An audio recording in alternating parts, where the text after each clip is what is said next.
C'est une exposition d'envergure nationale qu'accueille le musée de la Révolution de Visil, la Marseillaise. D'abord conçue comme chant de guerre pour l'armée du Rhin à Strasbourg en 1792, elle est ensuite devenue l'hymne national français en 1879.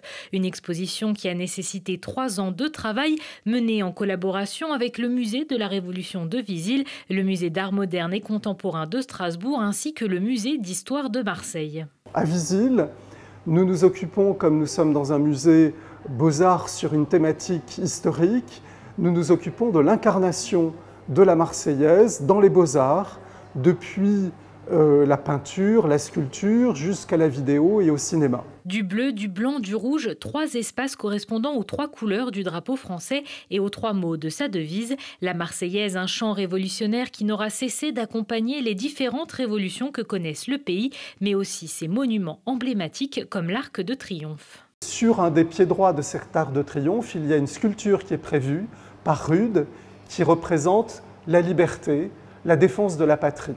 L'œuvre de Rude, nous n'en avons ici, bien entendu, est monumentale. Nous n'en avons ici qu'une esquisse en plâtre qui nous a été prêtée par le musée du Louvre. Et c'est vraiment une icône de la Marseillaise, toujours sur le même thème de cette défense de la patrie, des enrôlements volontaires.